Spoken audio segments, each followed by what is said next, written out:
you know, all the math routines and stuff. So we were busily doing those things. So John said, well, you know, he felt that we needed an easier way to program rather than use machine language, although the UNIVAC had a lot of mnemonics, so it wasn't terribly hard to program in machine language. But anyway, so he had the idea, and she was brought in to work on the assembler language. So, you know, I never worked directly with Grace, actually. I knew she was there. Well, I just knew her socially, you know, when she would come visit the house and stuff. But I never worked again in computer field. After that. Betty Holberton. Well, Betty Holberton, I would have to say, now, I don't know how you worked, but the way we worked at that time were in teams. And Betty and I worked as a team to develop the trajectory, and she was the best, well, she was my best friend that I've ever had in my life. And she also was the best partner I've ever had in my life, because we worked together on the trajectory. And the thing about her that always fascinated me was we would be working on a problem and, you know, couldn't figure out how to do something. So we'd work, and then we'd go home, and the next morning she'd say, you know, I was thinking this morning how to do this. Now, she works in her sleep. It was absolutely amazing to me, because her logical mind, because it just happened too often for that to be an accident. She had to be doing logic in her sleep. So, yeah, she was a fabulous programmer, and she did the console for UNIVAC 1, and it was huge. And so anyway, basically she was like an ergonomics engineer for, you know, for the console. And then well, a lot of people worked on it, but she was, did more work than anybody on the UNIVAC code, you know, the instruction set, testing the instruction set. Lila Todd Butler. Well, I worked for her. She was your manager, right? She was my manager when I first came. She was head of a group that were, you know, where we did the calculations of the trajectories. Mm-hmm. So she was a programming supervisor. I mean, for calculating the trajectories. Was she also a computer and then a programmer? She became one later. Later. Later, she wasn't one of the Eniac group, but she worked on the Eniac after it went to AbbVie. So she became your supervisor, even though she didn't. No. She never was our supervisor. No, when I first came there, I was hired to do these trajectories. So she was my supervisor when I did the trajectories, but then later, I mean, I was only for 2 months. Okay. Very bright gal. Somebody out of history, Ada Augusta Lovelace. We're wondering if you knew about her back then. Oh, I guess I hit a nerve. That takes us back a time. Yeah, I know. I don't remember her very well, do you? I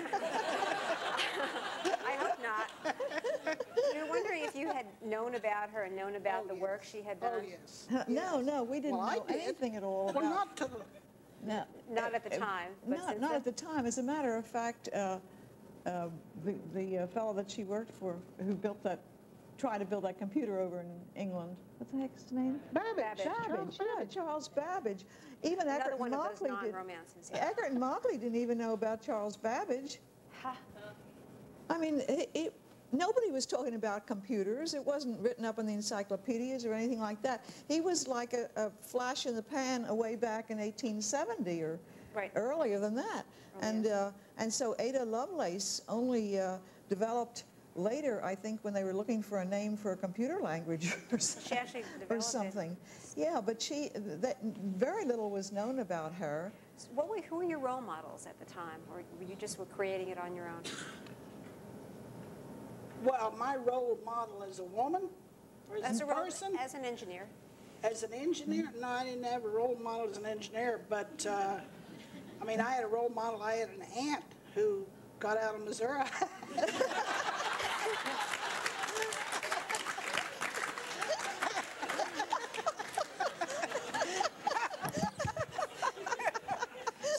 It worked. That was a good one. But, well, John and Press, please. You can't imagine what it was like. I worked for John, and I worked for Press. And Well, I'm not going to let her talk about John because she married him. But why don't you talk about John? Okay, I'll tell you. I adored the man. He was... She could probably tell you more about him because she worked for him. Well, he was the most charming person I think I've ever met. He was... Whoops. You can't Want hear? to slip now? Oh, okay. Got a specialist at it. You would go up to John Mauchly. If you approached him and you quoted a line from Alice in Wonderland, he'd finish it. I mean, you could talk to him about anything in the world, and he was so responsive to you. You know, a lot of people, you say hello, and they go, not John Mauchly. You go up to John Mauchly and you say hello. I mean, you know, he's made your day. He really, and creative, and he always pushed us, because I really learned to program the Eniac from John Mauchly, and the first time I met him, when we came back, we were sitting there with these block diagrams, and we were on the second floor of the Moore School, and they were putting on a third floor. So they were hammering, and it was hideous. So Betty and I were sitting there trying to figure out the accumulator block diagram, and this man walked in the room, and he walked all around the room, and he walked around and didn't say a word to us, and then he came over and he said, you know, I'm just checking to see if the ceiling's falling in. Well, that's the first time I'd ever even seen John Mauchly. So then he introduced himself. Well, we were thrilled. He said, oh, my God, we're happy to see you. Will you tell us how this accumulator works? So then his office was next door, so we used to go in every afternoon and get our questions cleared up. He was a born teacher and a talker. Both Press and John were teachers and talkers. You know, if you'd ask them about something, they didn't just give you a yes or no answer. You know, they told you all about it. So you were always in a learning situation. And Press... I'll talk about Press. Oh, you talk about Press, but I adore Press, too. Yes. You want to jump in about Press? Well, when I first came to Moore School in 1942, Press Eckert was a graduate student still at the time, working for his master's degree, and it was because he had been teaching John Mauchly in a particular class that they had actually met each other, and then John was hired to teach at the Moore School. But Press, at the time that I came to the Moore School, and shortly after I came to the Moore School, about 2 weeks later, I was assigned to work on this differential analyzer, which was in the basement of the Moore School, but it was the only air-conditioned room in the whole building. And so everybody that had any priorities whatsoever would come down to the analyzer room to cool off. That was a hot summer that year. And at that time, Press Eckert and a group of other engineers were doing radar work on the roof of the Moore School. And they would be up there they'd actually stripped down till they had nothing on but shorts, working up in the hot sun that summer. Press Eckert would come down with them when they came down to cool off in the analyzer room, and he would still have on his white linen shirt, monogrammed, and a black necktie, and his long black pants that he ever wore. He never dressed down. I don't think he ever had any informal clothes. And one time, he and I were writing a paper together. This was years and years later, and John Mauchly had already died. He died in 1980, and Press and I were writing a paper together. So at the time, I started telling about my first recollection of him, about the white shirt and the black necktie and so on. And I said, didn't you ever have any other colored shirts? Any colored shirts? And he said, yes, I had some colored shirts.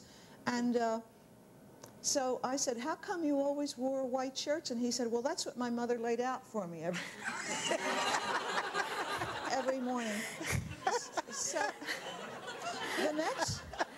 Oh, the analogies I mean, are just he didn't live in the world